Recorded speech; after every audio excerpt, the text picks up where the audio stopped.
Hello, everyone. Welcome to Positive Forward Motion. This is your host, Denise Scattergood. And each week I share a topic to help you have more happiness and success, both personally and professionally. And I am super excited you're here. Today's topic is communication. Our voices are one of the most powerful sounds in the world, and the words we choose can create peace, war, happiness, sadness, love, and even hate. And what type of communicator are you? Do you sit quietly and never speak up out of fear or anxiety? Or do you just talk to hear yourself speak or to fill that, dead air space? Have you ever caught yourself saying, why doesn't anyone ever understand me? Or why doesn't anyone ever listen to me? Well, I have some news. The problem may not be the other person, it may be you. And it's really great news that you're listening in today because being an effective communicator will help you have more happiness and success.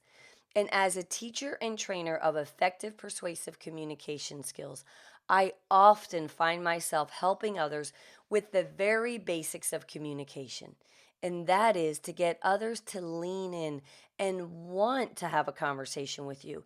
And not only listen, but to also engage in conversation. So I'm sure you have some really great things to say and can add much value to others. So before I give you my success steps and tips to help you communicate effectively, I first want to share the top 6 communication killers that you should be aware of. Number 1, are your conversations usually positive or negative? Listen, if you start every conversation with a negative comment, complaint, or problem, you are teaching others to tune you out. And trust me, they will tune you out fast. Number 2, how's your tone? When you speak, is your tone happy and upbeat, or is it monotone and boring? How's your rhythm? Too slow can sound very boring, but too fast can be very overwhelming. Number 4, do you start your conversations with an apology? For example, hi, I know you're really busy. I'm so sorry to bother you. I mean, do you have time? Blah, blah, blah. Listen, if the other person picks up the phone or invites you into their space, then they most likely have time to hear what you have to say. So instead of going into the conversation with an apology, go in confidently and say what it is you need to say. Number 5, be aware of your timing. Let's say you had a super long day at work, and as soon as you step foot in the door, your spouse hits you with a ton of questions, ideas, and news about their day. Think about it. Are you actively listening? Probably not. Your spouse would be way better off waiting until they had your full attention. And number 6, let go of the need to always be right or the need to prove yourself right no matter what. I mean, talk about a conversation killer here. You know what I mean. All right, so our ability to communicate is really what sets us apart from any other species on this earth. And I'm sure you would agree that much of our success in life, both personally and professionally, is how well we communicate with others.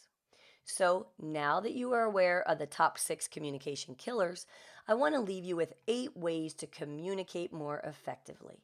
Number 1, when you ask a question, ask one question at a time and wait for a response before you shoot out another question and bombard someone. Number 2, choose your words wisely. Choose positive, upbeat, optimistic words. In my training, we call these up words, and it has been proven that positive words positively affect our brain activity. Number 3, avoid slang words. Just because everybody else is using slang doesn't make it okay. Think about it. Do you say yeah or do you say yes? How about when someone tells you thank you? Do you say, it's okay, no problem? I mean, really, what's the problem here? How about trying a nice, friendly, you're welcome with a smile? Number 4, know your audience and be very careful of your vocabulary. Let's say you're speaking with a customer. If you are, then you need to speak in their language, not your company's jargon. Additionally, you might be really smart and love showing off all the sophisticated vocabulary that you learned in Latin class. Well, you need to beware because this is a sure way to make your audience disconnect and tune out, especially if they don't even understand what the heck you're talking about. Number 5, enunciate your words. This is very often overlooked, so you need to be careful that others understand what you are saying. But you want to be careful because the key is to get it just right.